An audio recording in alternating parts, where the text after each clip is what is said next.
Hello friends, नमस्कार। Neetu study hub में आपका बहुत बहुत स्वागत है।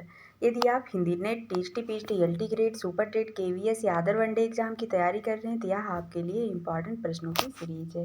यह आदिकाल हिंदी घटना चक्र पर आधारित पेपर हैं जो एग्जाम की दृष्टि से काफ़ी इम्पॉर्टेंट हैं।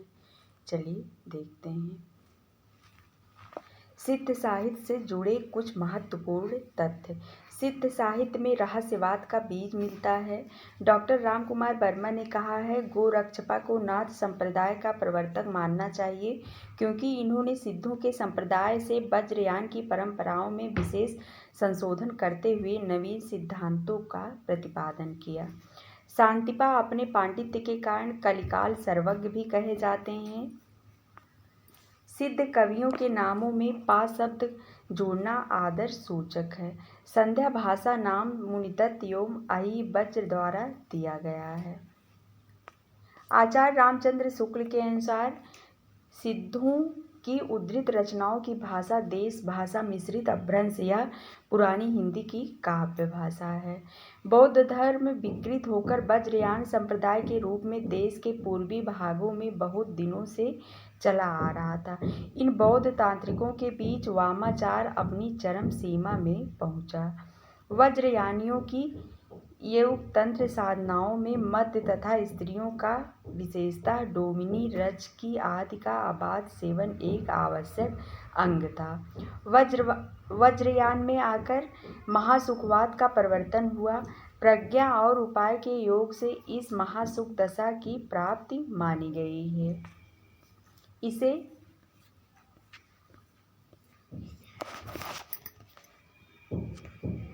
आनंद स्वरूप ईश्वरत्व ही समझिए। निर्वाण के 3 अवयव ठहराए गए, शून्य, विज्ञान और महासुख। वज्रयान में महासुख वह दशा बतलाई गई है जिसमें साधक शून्य में इस प्रकार विलीन हो जाता है जिस प्रकार नमक पानी में। इस दशा का प्रतीक खड़ा करने के लिए युगनत स्त्री पुरुष का आलिंगनबद्ध जोड़ा की भावना की गई है।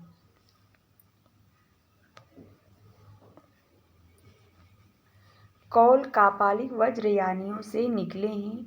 वज्रयान शाखा में जो योगी सिद्ध के नाम से प्रसिद्ध हुए वे अपने मत का संस्कार जनता पर भी डालना चाहते थे।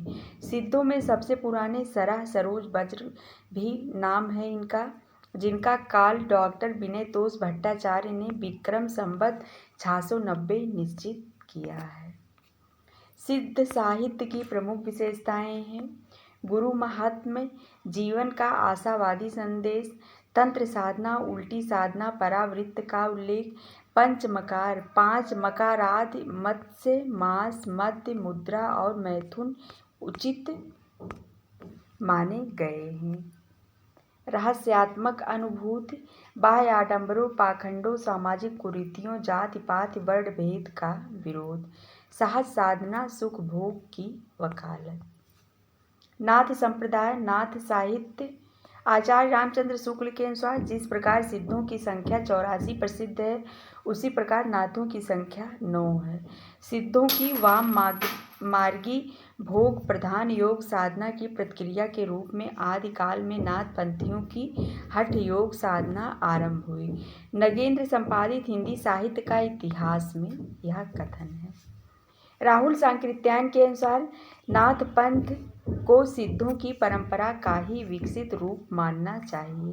डॉक्टर राम कुमार वर्मा के अनुसार नाथ पंथ के चरमोत्कर्ष का समय 12वीं सदी से 14वीं शताब्दी के अंत तक है।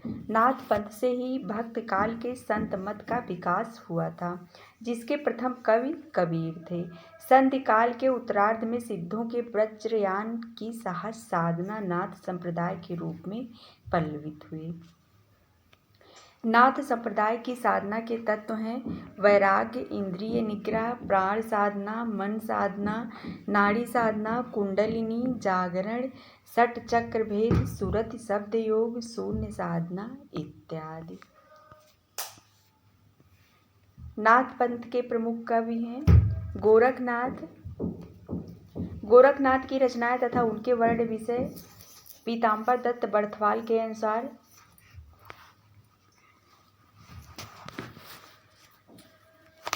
शब्दीपद शिष्यादर्शन शिष्यादर्शन प्राण संकली नरवय बोध अभय मात्रा जोग 15 तिथि सप्तवार रोमावली मछिंद्र गोरख बोध ज्ञान तिलक आत्मबोध ज्ञान चौतीसा पंचमात्रा आदि। गोरखनाथ के संस्कृत भाषा के ग्रंथ हैं सिद्ध सिद्धांत पद्धति विवेक मार्तंड शक्ति संगम तंत्र निरंजन पुराण वैराट पुराण गोरक्ष शतक योग सिद्धांत पद्धति योग चिंतामणि इत्यादि।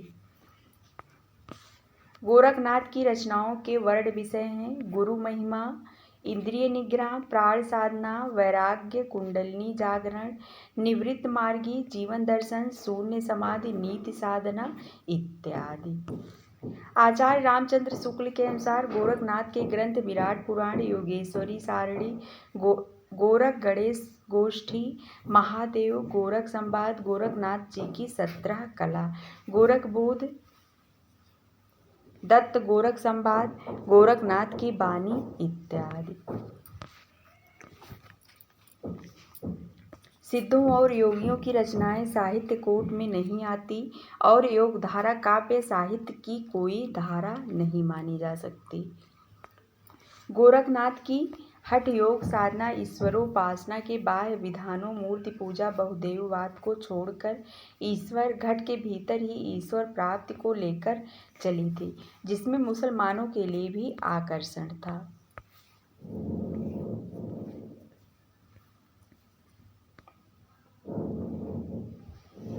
राहुल सांकृत्यायन 845 ईस्वी से 9वीं शताब्दी मानते हैं। हजारी प्रसाद द्विवेदी 9वीं शताब्दी पीताम्बर दत्त बड़थवाल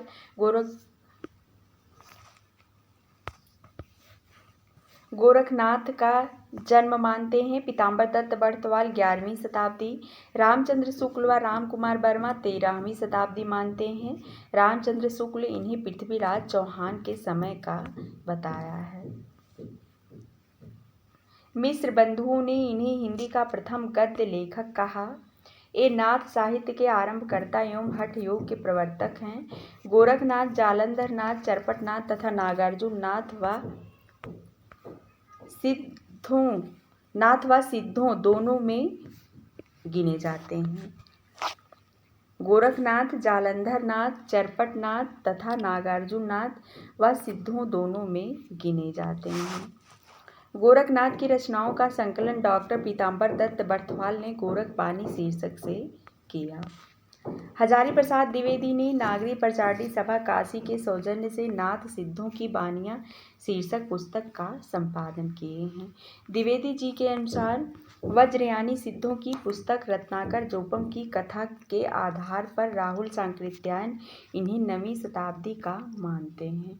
गोरखनाथ की भाषा सदुक्कड़ी है जो खड़ी बोली मिश्रित राजस्थानी है। इन्हें पतंजलि के उच्च लक्ष्य ईश्वर प्राप्ति को लेकर हठ योग का प्रवर्तन किया।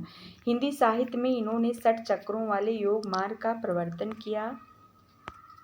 शंकराचार्य के बाद इतना प्रभावशाली और इतना महिमान्वित भारतवर्ष में दूसरा नहीं हुआ। इस साहित्य की सबसे बड़ी कमजोरी इसका रूखापन और गृहस्थ के प्रति अनादर का भाव है। गोस्वामी तुलसीदास की उक्ति है गोरख जगायो जो भगति भगायो लोग। फ्रेंड्स आज के लिए बस इतना ही। मिलते हैं अगले वीडियो में। धन्यवाद।